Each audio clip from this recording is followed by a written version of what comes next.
entertainment, news, and politics. It's all right here with Michelle Meow. Welcome back to Swirl, your A through Z, covering the LGBT, LMNOP, and everyone in between show. I'm Michelle Meow, your host. Find us on Facebook. Yes, I'm very active, and like I said, on my personal page, I'll share everything from underwear size to sex and porn. However, on our Swirl page, I'll share great stuff like our next guest, so you can search us at Swirl Radio. Our guest, Johnny Symons, has been talking about his film, Daddy and Papa, in which he chronicles four couples, or non-couples, actually, for vignettes, I would say, in which gays become parents, including himself and his partner. So, Johnny, right before the break, you had mentioned your son now, who you adopted through foster care, is in his teenage years. No issues whatsoever. But what has been the greatest thing about becoming a father? Wow, that's a big question. Yeah. I think it's really the opportunity to give back in a way and to really help kids, grow up and figure out who they are in the world. And it gives you an opportunity to make a difference in a way that's sort of so much more huge than anything else you could possibly do. It's tough. It's tough work. It's kind of relentless. It's every day, but it's also really gratifying. What about your social life? And you mentioned your partner and everything, but I think one of the things that gay male parents often talk about is giving up so much of their social life. Do you feel that was a sacrifice, or now that having a child feels amazing? Someone that I guess for a lot of parents who have kids, they want like their legacy passed on or something like that. Do you ever feel like that's what you and your partner needed, wanted? Or might be sacrificing a social life? Well, I mean, it's definitely, I wouldn't say I've sacrificed my social life, but it's certainly changed my social life. Part of the thing is when you become a parent, you end up hanging out. A lot of your social activities get directed by your kids. Exactly. Right? Yeah. And the fact is most kids have straight parents. Yeah. Right? And so, kid goes out, makes a friend, you end up getting to know the friend, you get to know the friend's parents. Well, chances are they're going to be straight. Kid goes to school, you meet the other kids in the classroom, their parents are mostly straight. And even though our kids go to a pretty progressive school and there are LGBT parents there, it's like so a lot of people we hang out with are straight now. Yeah. And that's been a shift because I, really was part, like the gay community really felt like where I lived before, and that's not as much the case now. I think that's what I wanted to touch on is, I think having children as gay parents, lesbians, gays, whoever, it actually makes us more inclusive in our community. It's not like you're going to hang out at a gay dad's play date only, or do you? I don't think so. Well, I think we tried that when the kids were little, but one of the things you find out is that,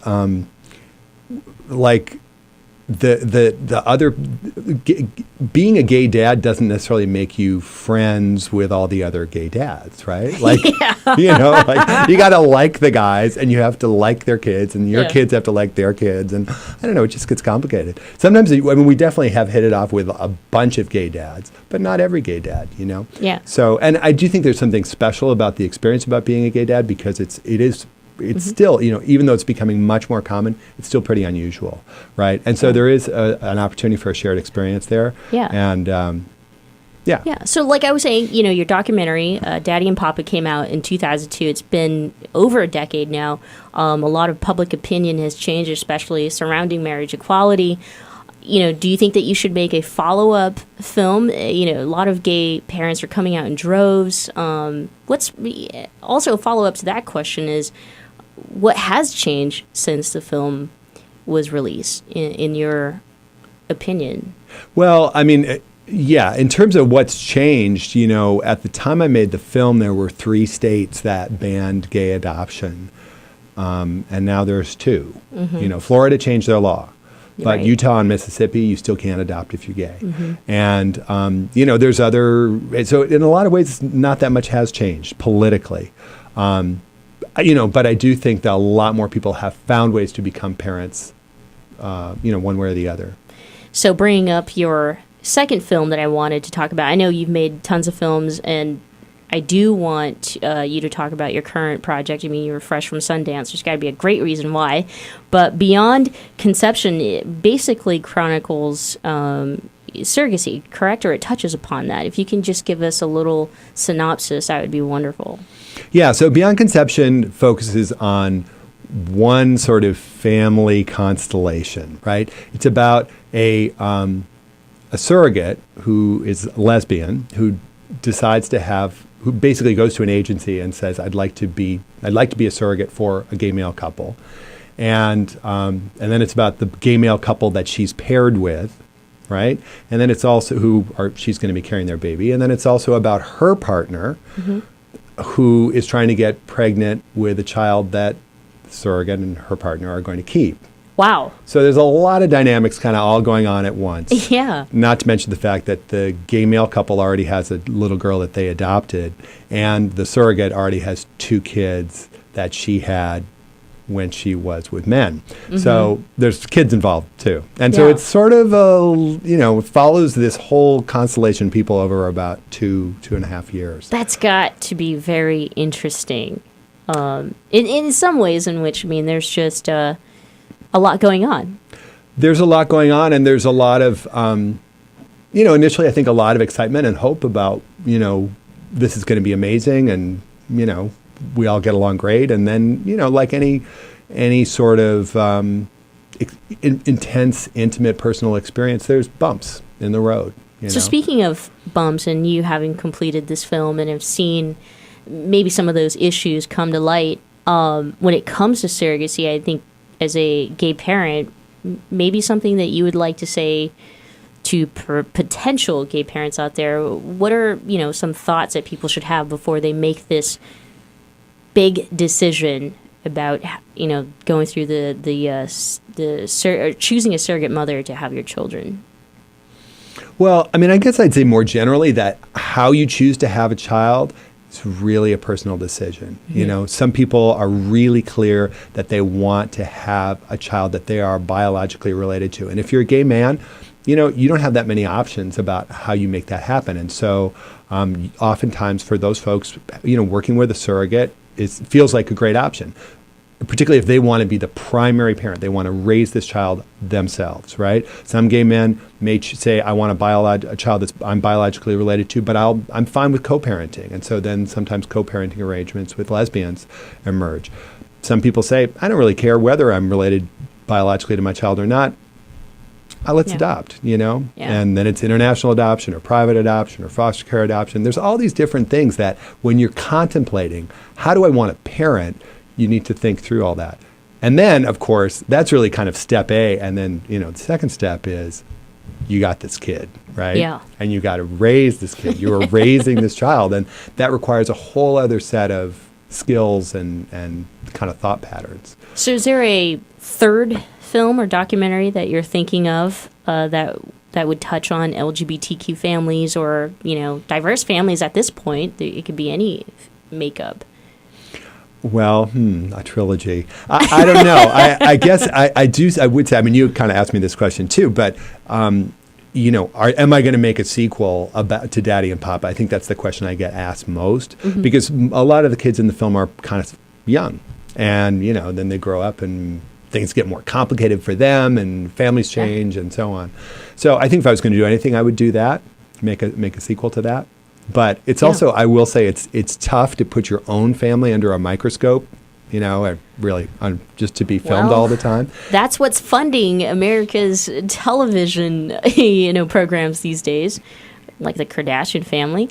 So, I mean, you're Emmy nominated and award winning, so I'm sure you'd put something out there that people can be educated upon. Or you could go the other route and do reality TV, which I know you're not going to.